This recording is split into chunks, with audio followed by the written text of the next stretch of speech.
אתה, תביא טוב, תן לי לשיר אותו לעולם, תן לי ליצור ממנו צורות כמו אור בים. When I go to the gym, usually the first thing I do is I go up to the treadmill I'm going to use, and I take the remote control and I turn off the TV. But yesterday I went to the gym and I went to the treadmill and I picked up the remote control, but I looked up at the TV screen and I saw that there was something interesting on the TV. There was a sports tournament. And then I realized it was the Olympics. And I was like, wow, this is so fun. I'm so happy I joined the gym. Now I get to watch the Olympics. I probably haven't seen the Olympics for about 15 years since I moved to Israel.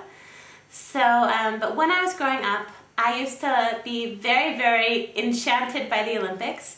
When I was about 8 years old, for example, my dream, some girls dream of being ballerinas, some girls dream of being movie stars.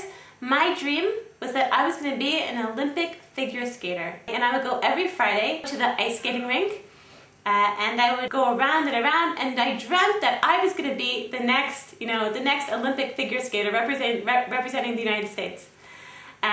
So yesterday, what I was watching women's fencing. So there was an Israeli woman fighting a French woman, and in the beginning it started out pretty well. It was, that they were tied 1-1, but before you knew it, then like maybe 10 minutes into it, the French woman she was ahead. It was 6-3, and then by the end of the match, it was 14-6. A very humiliating defeat for the Israeli. But she took off her mask, and at the end, so she went up to the French woman and they shook hands. But as she got off the stage, I saw that she started crying, and I felt so bad for her. I started crying too, and I think all the women on all the treadmills, that we were all crying for the Israeli fencer who had lost. It was so sad. I just thought of all the time she had put, like probably all the tens of thousands of hours and all the years she had spent, training for this moment to be, the best fencer in the world, and here she was defeated by this woman in such a terrible, humiliating way. But then, it doesn't happen so often, but I had a moment of clarity. And I looked at this fencing match through sort of different eyes. And again, I felt sad for this woman, but for a different reason. Because I realized, these tens of thousands of hours she had really wasted. I mean, even if she had won, she had wasted them. I mean, what's the point? If she had spent her whole life up until that point learning how to fight another woman with a pretend sword, like how to be the best, fighter with a pretend sword in the whole world. Like, she could have been doing something constructive during those tens of thousands of hours. She could have been doing something, to help people in her community, something to help the Jewish people. She could have been doing she could have been helping to build a family. But no, she was learning how to fight another woman with a pretend sword. I felt like that was really the saddest thing about the tournament. Later yesterday, I went to visit a friend. And my friend has a bunch of little kids. And I went to see her last week, and I saw that she was having a pretty tough time. Her kids have been on break. They've all been out of summer camps for the last 2 weeks, and it's going to continue that way until the end of the summer. And last week when I visited her, my friend was really, really on edge.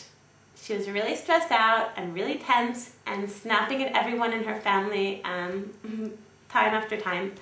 And I could see the effect of how the mother was on the kids. The kids were also fighting, and they weren't doing so well, and everyone just seemed sort of grouchy and irritable.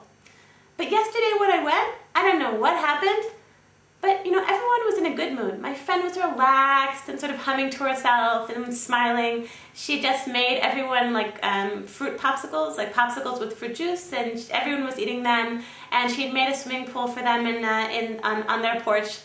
And the kids were playing, and everyone just seemed so happy and relaxed and having a great time.